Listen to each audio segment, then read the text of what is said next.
this morning's drive stream and title it with something appropriate, which I hadn't thought about, and put it public.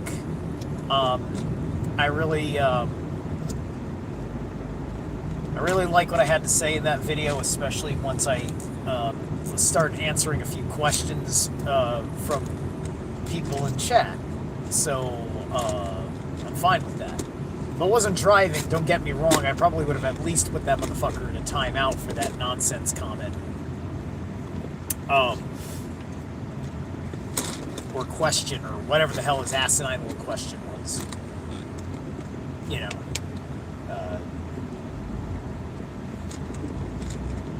But yes, so this one I don't know. We'll see if I say anything profound enough to keep up. But I've been taking my time getting home from this gig. I had to make a couple of pit stops, and for a fucking Saturday fucking for a, like, I don't know what to call this, late day? For a Saturday fucking prime time kind of hour, I suppose.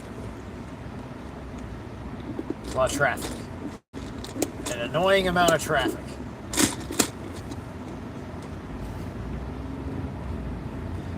The traffic on the way up to work is typically pretty good because, you know, if I'm leaving the house to be somewhere by 7, that 6 o'clock hour is before traffic gets stupid.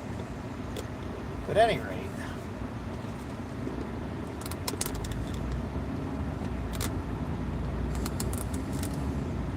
today was fun. I got to work on a crane. I didn't operate the crane.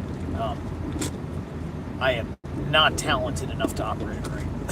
But I got to work, you know, with the loading and the unloading process of the crane and getting familiar with all of that. You know, what is a safe way to strap it up? I got to watch a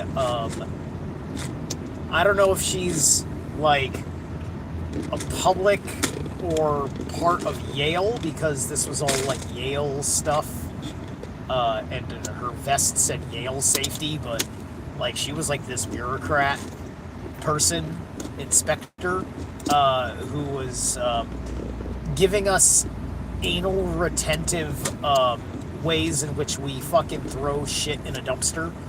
You know, this dumpster's there, it's got all this lining on it, it can't have any fucking liquid material in it and whatever, and even if it had some drip drops and all that shit, and it's just like, it was like that. It's like one of the, like if you can imagine, like, if you watch Futurama and the Central Bureaucracy, it was like literally an agent from Central Bureaucracy.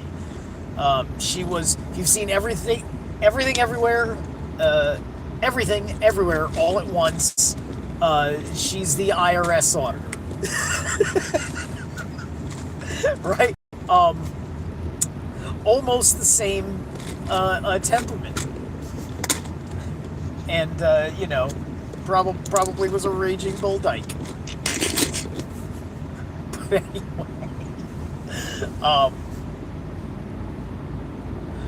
anyway, so, you know, that was fascinating to hear, right? You know, and it's New Haven, Connecticut. It's like, if I expected New Haven, Connecticut to be Fabian socialist and all, because the Skull and Bones own that town. And that town is a force multiplier for both state Democrat Party and National Democrat Party money, as well as certain kinds of Republican neocons.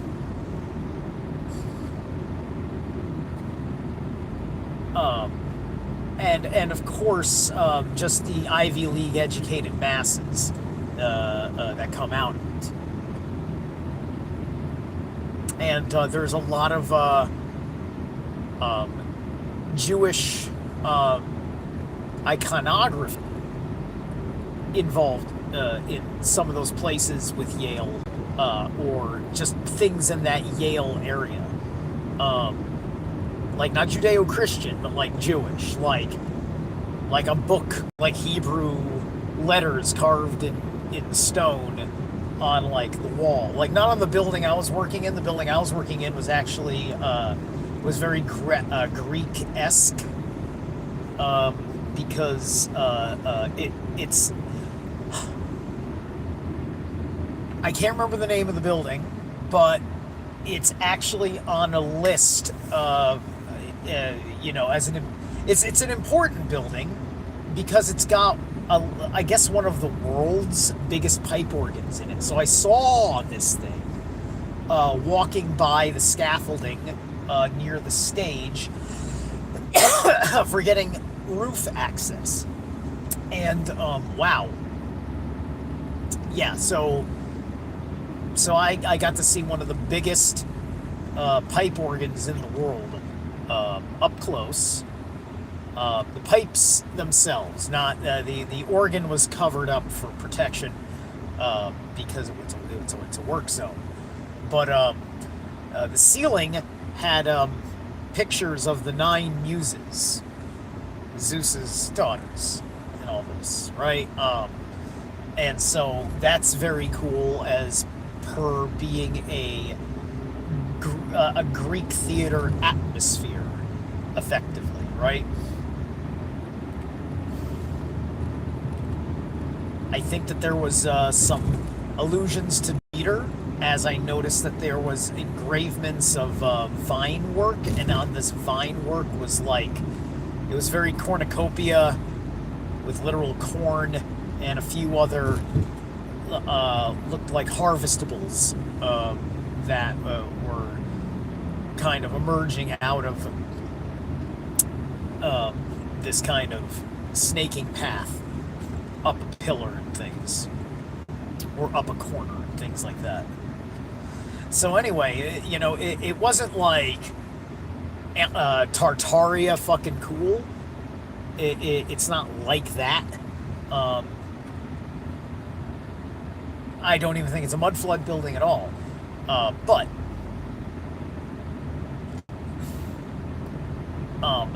it was yet still somewhere. I don't know if its original face was effectively Art Deco, but somewhere in that Art Deco neoclassical kind of.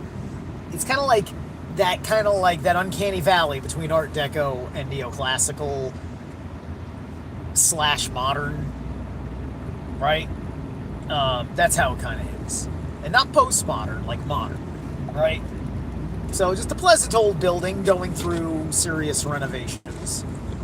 And that's why it was a Saturday for the crane job.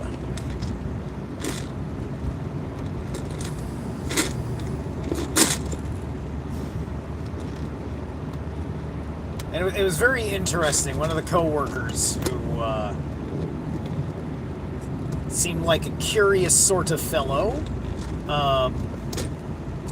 who is of some form of sub-Saharan African origin. Good worker, cool enough guy. He, I just made a mention, man. It's just like, yeah, man, this place is a temple to the muses. It's just like, who? What? Zeus's daughters. It's Greek mythology. And this guy was asking me. Then he started asking me 20 questions. It's just like, oh, whoa, what is mythology? Is mythology real? Right? I could tell that he could tell that I knew something, right? And he's a little interested. So he's asking me in very kind of simple, like one sentence questions, one simple sentence questions about it, And it's just like, is mythology like the Bible, right? In which I told him, it's like, no. The Bible uh, wants to be like mythology, but it's got too much history mixed in, and it's designed to confuse people, right? So it was very interesting because he doesn't understand what mythology is and things like that. He's curious, right? So he's aware that he is not been culturally enriched, and he was a little curious. Now we're working, so I can't fucking switch my brain over to what I do when I'm not working.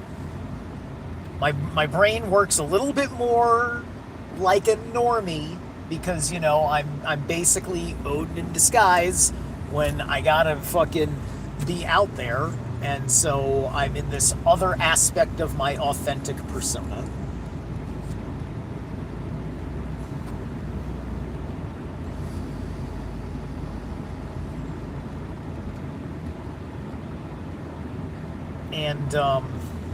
And you know, it's just like didn't get a chance to open it up much or leave him with too many leading answers. I would have liked to, but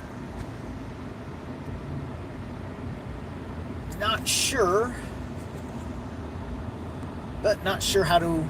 Well, wasn't sure exactly where to start because I would have to have asked him a handful of questions, right? Because you know, I can't give him the answer that a normal fucking person would give him. You know, I'm initiated into the occult. Rule number one: if you're having a conversation with a wizard like me, don't talk to me if you don't, you know, want to know my fucking shit. It just comes with the package. It's just like I love it. I love being this. I love talking. It's a part of my. It's part of like the shtick makes it sound like it's not like real, but you know, it's part of. You know, it's a part of it. It really just is, right?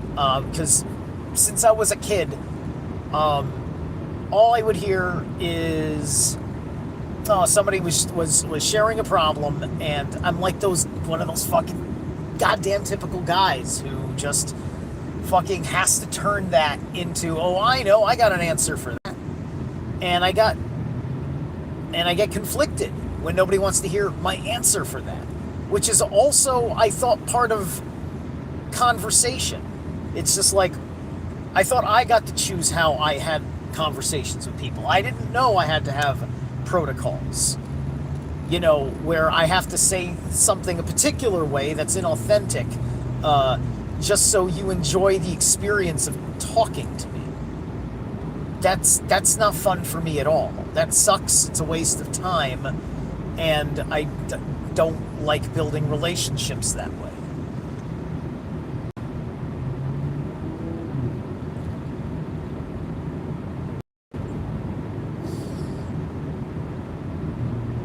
And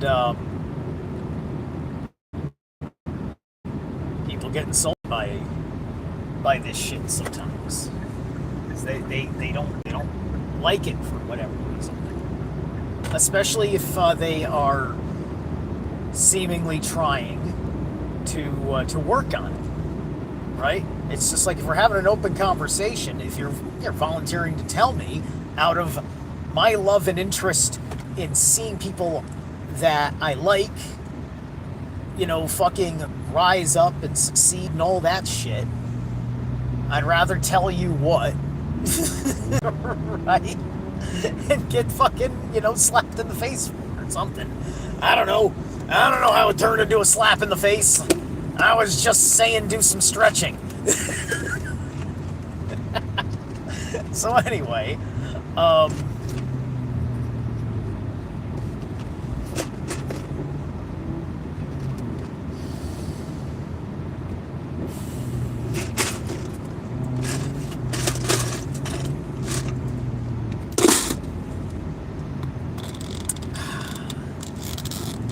but all in all, you know, today was a minor thing when it comes to anything special happening on the job site. That was the most interesting thing, you know. Otherwise, it was a pleasant way to kill 8 hours. you know, it was not that bad of work at all. Um, this was a little bit more of a highly regulated spot where I had to wait a minute because they had to give me a proper 2-code helmet. Which, if somebody said that on the thing, so like they showed me the helmet, it's like, oh, I got a helmet like that. Why didn't you say there was this kind of helmet, right? Because I left my other helmet for specialty coded jobs at home.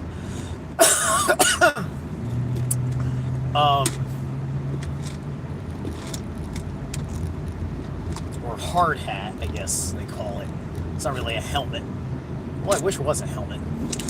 I need to get myself a Norman helmet for shits and giggles. But anyway,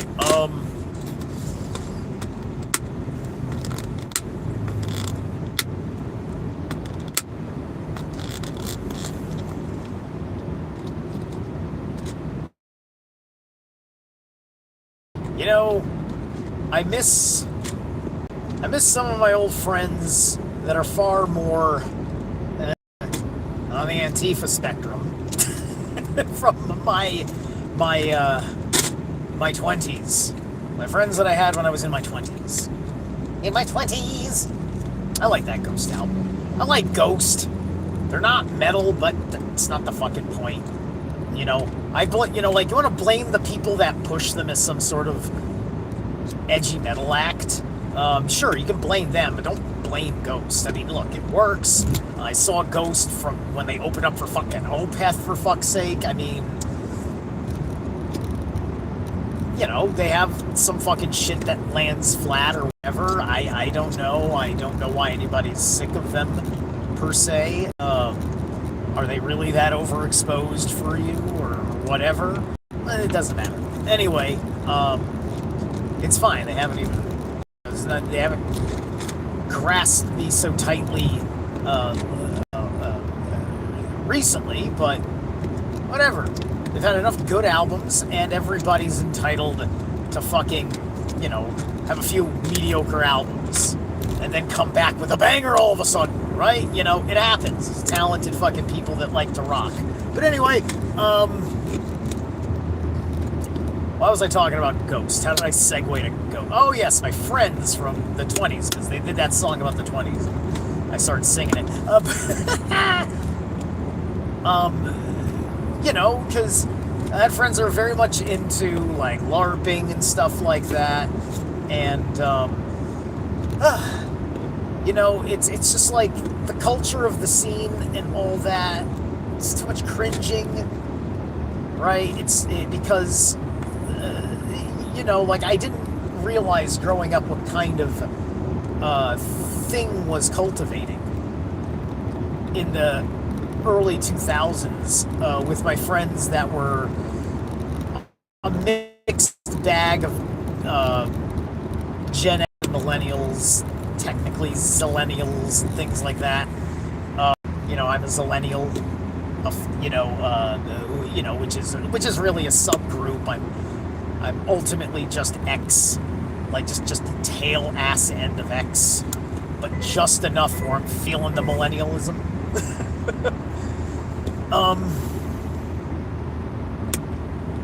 And was kind of confusingly caught in that between those two worlds, right? Where, you know, like, I understood something about, like, I guess, like, the 80s and the 90s, and then, like, because I was so late on everything because of my own personal problems, you know, I was very late to the game on game, if you will. And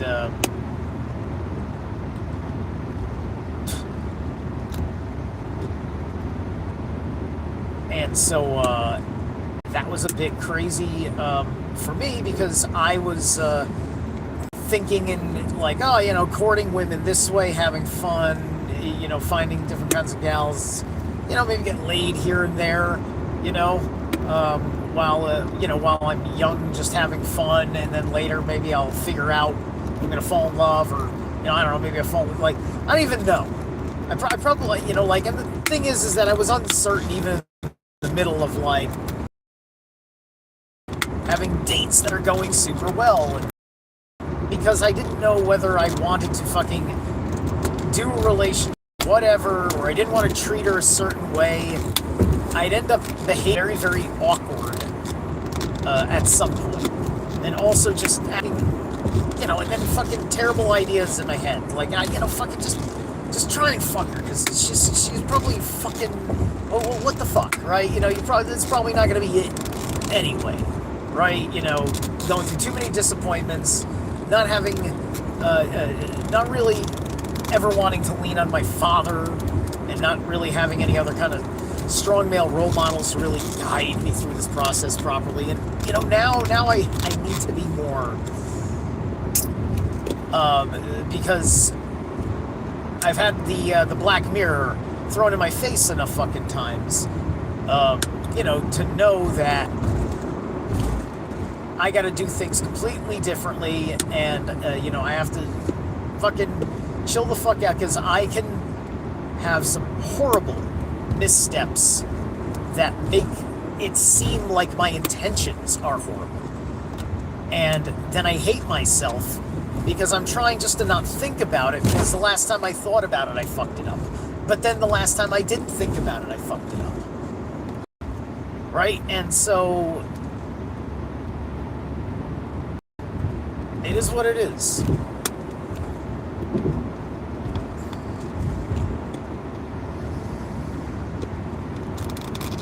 But I'm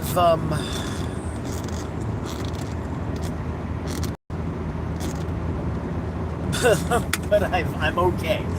I'm okay, I'm okay. Because, like, my point is that back then, I didn't have,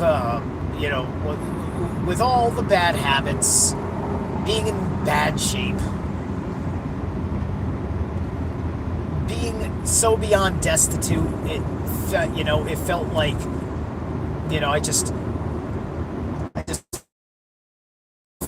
I was, that I didn't want to fucking deal with as I'm coming to accept the reality of how fucking god awful expensive this hobby was, right? When you think about having enough to be a respectable situation, having at least a decent little costume, nothing has to be fucking money, but god damn it, was my fucking money the worst. It's just like the economy for me from start, which would be, the late 90s,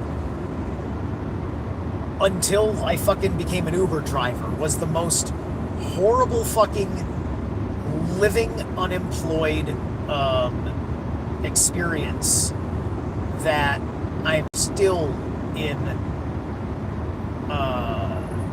an upward struggle out of. But for the first time in my life, I actually am, going upward.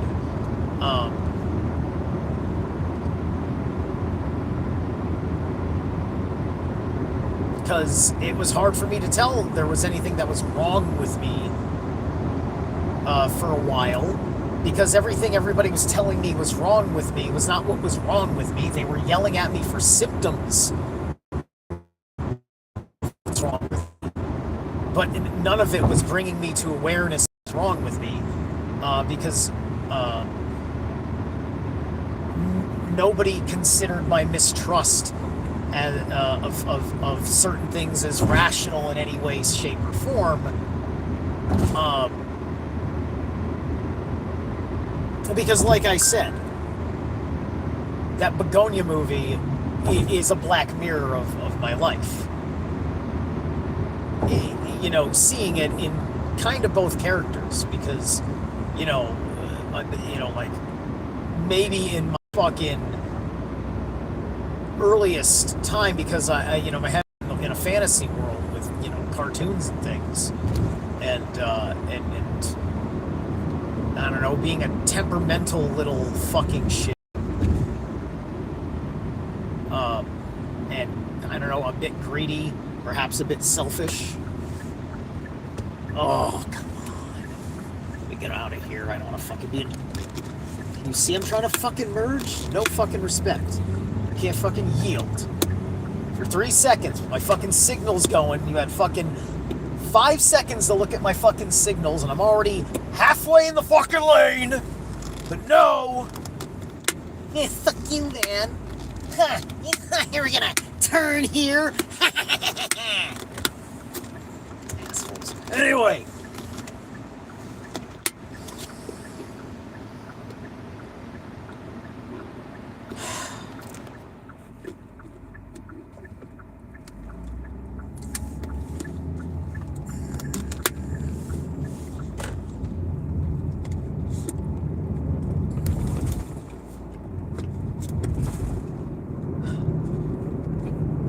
But, since then, my, like, so much more of, like, my personal shit is together. It's just like, I want to have fun putting on the performance. I want to have fun in the outfit.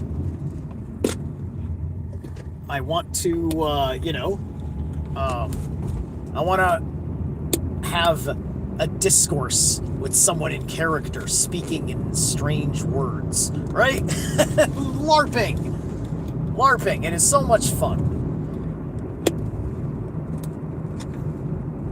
right?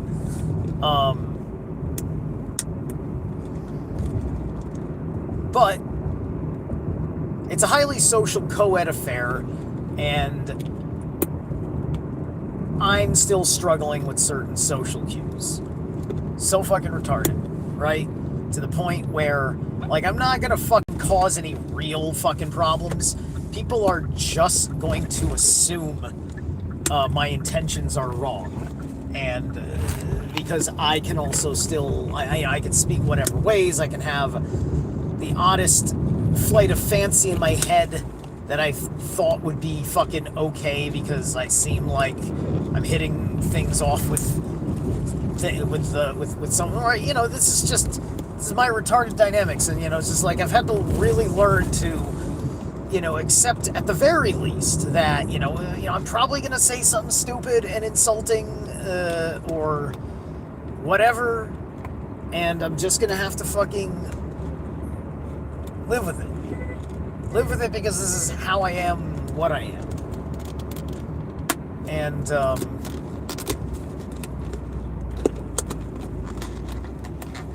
nobody likes that, right? Because sometimes I reflect on a choice I've made, and I said, like, God damn it, somebody needs to punch me in the face. God damn it, if I saw that, if I saw someone else doing what I did, I'd be like, that fucker needs to be punched in the face, right? So I scare myself, that way, because man, like, stumbling into, this problem, for reals, and it's strange to me because it's not like I've never had fucking a good and successful relationship, but that was when I was completely a different person, not changing, other than really wanting to get to know all the fucking things, right? Because I was a real conspiracy theorist, forever. I say was in the past tense, because I was I was different. I'm still a complete conspiracy theorist now, but it's so different because my attitude has shifted and everything else. Right? Shout out Corey Daniels, Alicia, Phoenix Enigma. I'm debatable. with them right now on a few things because of how my attitudes have shifted on some stuff affected on a political level, especially with the war going on, right? And you know, the truth behind the rhetoric as the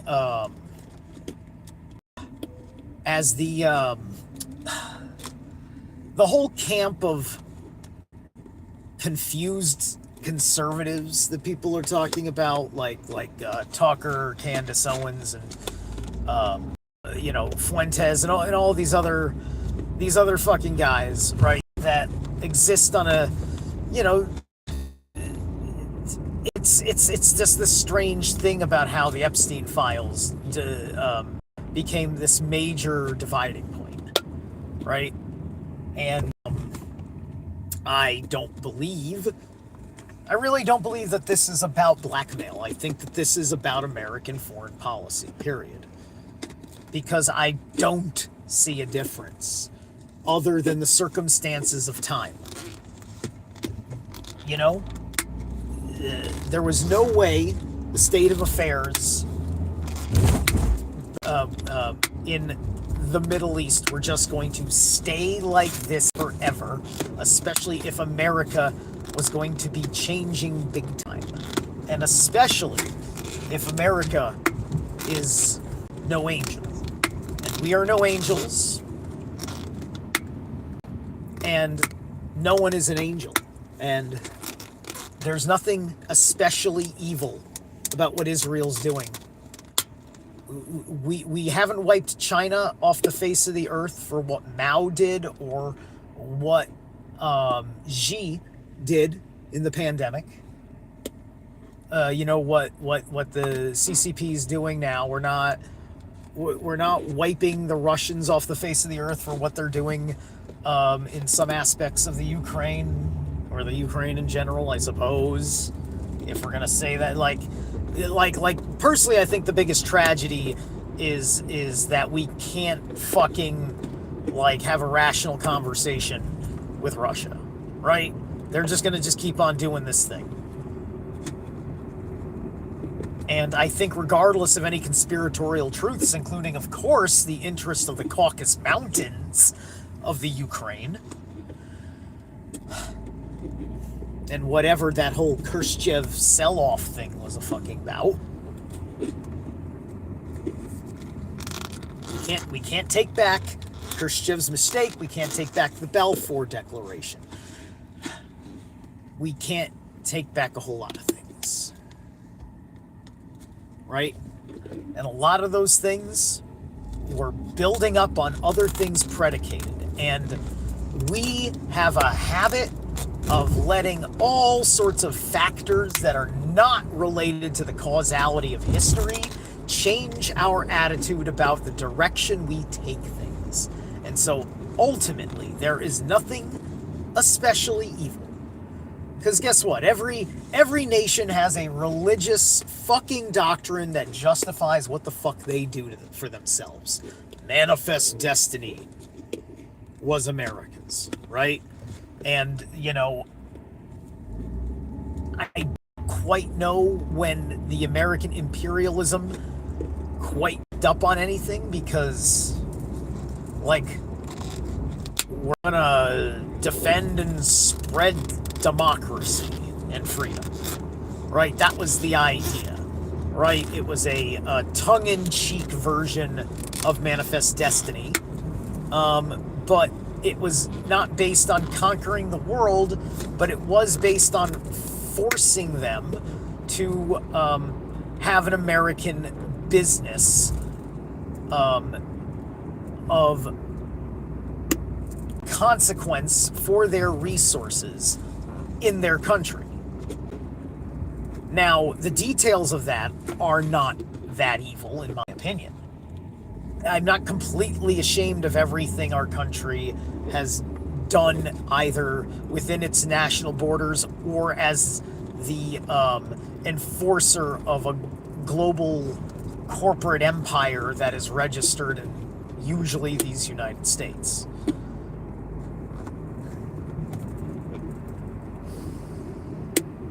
But yeah, there are no angels. There's no angels in Palestine. There are no demons in Israel. This is just the fallen nature of man that we need to address. And regardless of Trump's circumstances, is it evil of Israel to blackmail the president for the sake of its own self-preservation?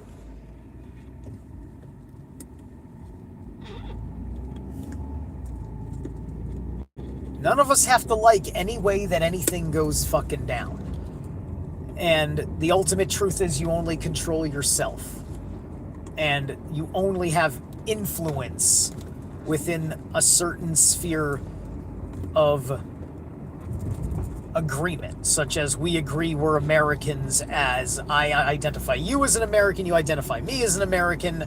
Our opinions are an influence on each other because of our shared resources and values and things like that.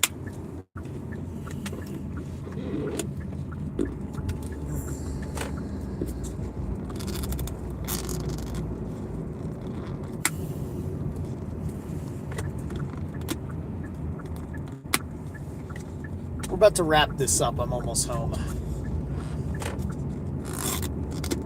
So,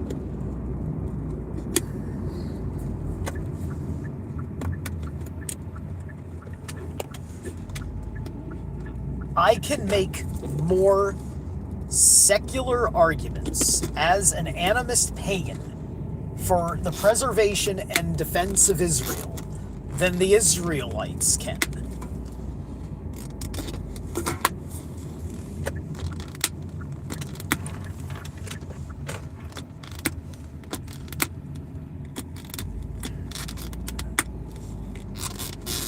Anyway.